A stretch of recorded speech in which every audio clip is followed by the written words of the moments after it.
Eu me questionava muito com relação ao caminho que eu ia percorrer. Então, ok, eu estou estudando, eu não sei o que eu quero fazer, eu vou descobrir, como todas as pessoas aqui ainda vão, depois eu vou para uma faculdade, quanto eu vou ganhar, quanto tempo vou trabalhar, como será a minha vida. É verdade que você largou o ensino médio para você empreender por conta própria? Sim, ensino médio, primeiro ano do ensino médio. Eu larguei os estudos porque ali eu já sabia que, inclusive, naquele ano que eu tomei essa decisão, eu já ia repetir de ano, porque eu não estava comparecendo tanto às aulas. E o motivo era porque eu já estava envolvido com outros negócios. Nessa época eu já empreendia. E como eu estava falando para você mais cedo, tinha uma loja de games. E com essa loja de games eu tive que me desdobrar ali o tempo todo para conseguir arrumar tempo também para estudar. E percebendo que eu já estava satisfeito com aquilo, eu acabei largando os estudos. Você tinha uma loja de games. Tinha uma loja de games. E você curte games? Não tanto quanto eu curtia, mas sim, eu comecei até mesmo a aprender o inglês jogando games em casa, assistindo filmes, e em determinada época eu parei para pensar, ok, se eu vou ficar fazendo isso, como é que eu posso ganhar dinheiro? Eu vou ganhar dinheiro com algo que eu gosto de fazer, algo que eu já estou fazendo todo dia, com games. Então eu montei uma loja de games no estoque de calçados da loja da minha mãe, sem pedir inicialmente a permissão dela. Então eu cheguei lá, ela tinha umas repartições, arrastei tudo e montei ali na metade do... Era um cubículo, literalmente. Quase o tamanho da mesa aqui, muito pequeno. E ali eu já comecei a empreender para diversas outras pessoas. Os amigos da escola me convidavam para poder formatar o computador que eles tinham na casa deles. Ia fazendo esse tipo de coisa. Até que eu conheci o digital, que eu acho que é onde vocês querem chegar. Logo também saindo do ensino médio. Porque o empreendimento mesmo eu comecei a fazer aos 12 anos. Conhecendo o digital, eu percebi que eu poderia largar aquela minha loja de games. Mas peraí, você falou que você começou com 12 anos. 12 anos foi a loja de games. Isso. Então você começou paralelo ao estudo, então, à escola. Exato. Paralelo ao estudo. Aí E é você por isso colocou que no primeiro ano do ensino médio eu estava prestes a sair. Eu já tinha um negócio rodando e etc. Eu não estava indo muito às aulas. Meu Entendi. pai não estava nada feliz com isso, inclusive. Você teve muita reprovação, assim, por parte dos seus pais nessa época? Sim, tive. Até porque... Eu sou adolescente, né? Larga a escola. São da velha guarda, né? Eles sempre queriam proteger e etc. E ficavam bastante preocupados. O meu pai, então, mais preocupado ainda do que a minha mãe, por exemplo, com os estudos, porque ele percebeu que na vida ele perdeu uma grande chance se ele tivesse continuado os estudos e etc. Então, aquilo ele tentou passar para mim a todo custo. Então, sempre foi muito focado nessa parte. Quando eu tive que tomar essa decisão, foi bem difícil para ele e para minha mãe, inclusive. Como que foi, cara, nesse dia que você tomou uma decisão? O que foi? Porque essa decisão geralmente nunca é tomada imediatamente, ela vai sendo construída, né, na sua cabeça, até o momento que, de alguma forma, você toma coragem ou acontece algum evento que você toma a decisão naquele momento, né? O que foi o gatilho que te fez tomar essa decisão e como que foi esse momento de se desprender de algo que faz parte do padrão da sociedade e que, com certeza, fez parte do motivo que te fez chegar até aqui? E tem muitas pessoas que, às vezes, não têm coragem de fazer isso e continuam ali naquela cadeia produtiva de estudar, depois virar um empregado e seguir aquele fluxo, até que chega no final da vida, depende da aposentadoria do governo.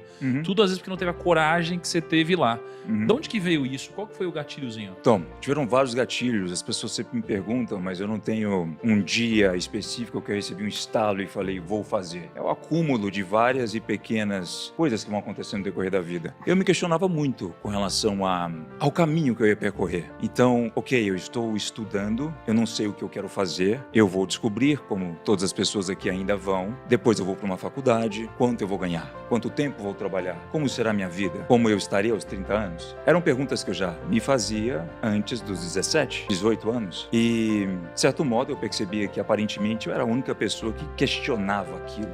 Se você me perguntasse na época o que eu gostaria de ser ou fazer, seria ganhar dinheiro. Eu teria mais liberdade para tomar as minhas próprias decisões. E eu parei para pensar, mas ok, eu vou aprender a ganhar dinheiro? Quem pode me ensinar isso numa faculdade?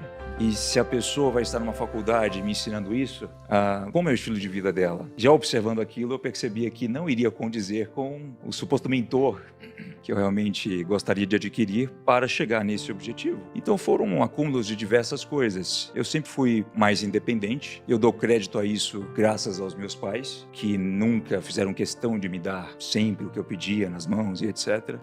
Eles são bem trabalhadores, então incentivavam ali o Tiago, né, do passado a procurar e perseguir suas próprias coisas. Mas ao mesmo tempo, faça os estudos, termine. Mas me ajudou de certa forma porque quando eu tentava conseguir alguma coisa que eu queria, eu desejava, seja um bem material, seja, enfim, qualquer tipo de experiência na época, eu sempre percebia o quão limitado eu estava com relação ao dinheiro, sobre esse assunto. Então eu já me questionava sobre como eu resolveria isso no futuro e se eu iria realmente querer seguir aquele caminho. Então uma das decisões que mais me ajudaram nesse momento a sair do primeiro ano do ensino médio foi o fato de eu ter conhecido o marketing digital pelos norte-americanos. Então, como eu já ficava boa parte do tempo no computador, eu me inscrevi em várias listas de e-mails de diversas coisas e de repente eu acabei recebendo um e-mail e entendi meio que o padrão ali do que a pessoa estava não oferecendo, mas fazendo, sabe? Aquele padrão de como ela estava tentando incitar uma venda, incitar os gatilhos, etc. E aquilo me chamou muita atenção. Então eu pensei, tá,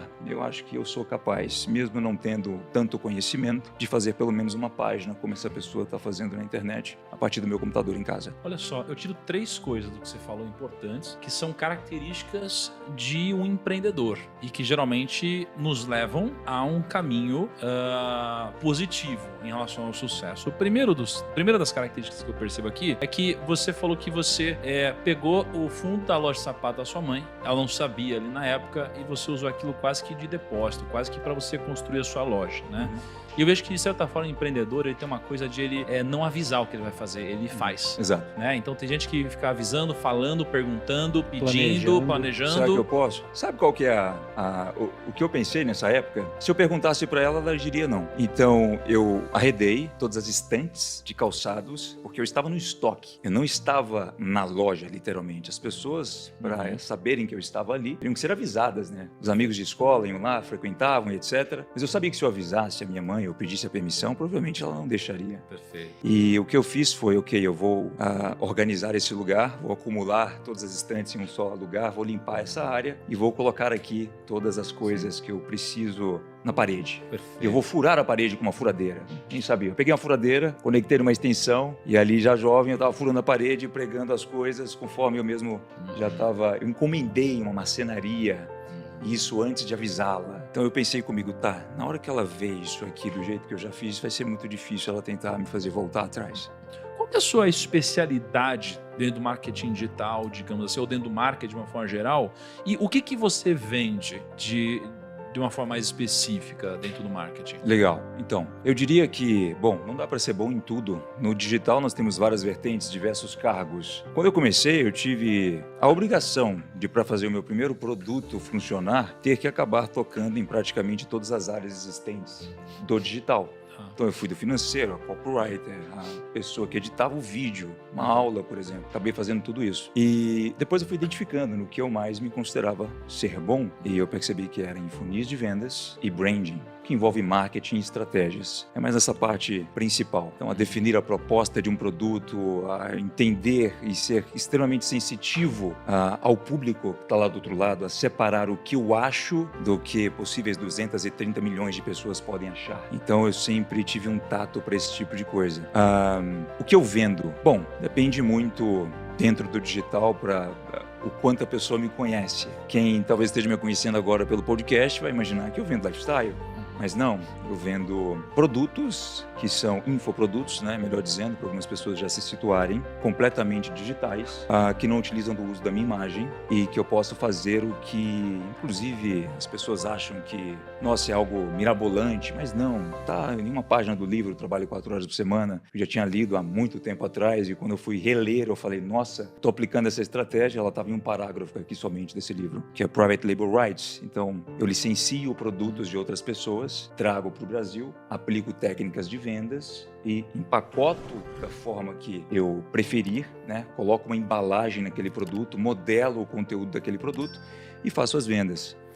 Há produtos também físicos nesse mercado, há poucos serviços e também há a parte onde o Tiago aparece online e incentiva outras pessoas a terem um estilo de vida com pura liberdade. É basicamente isso.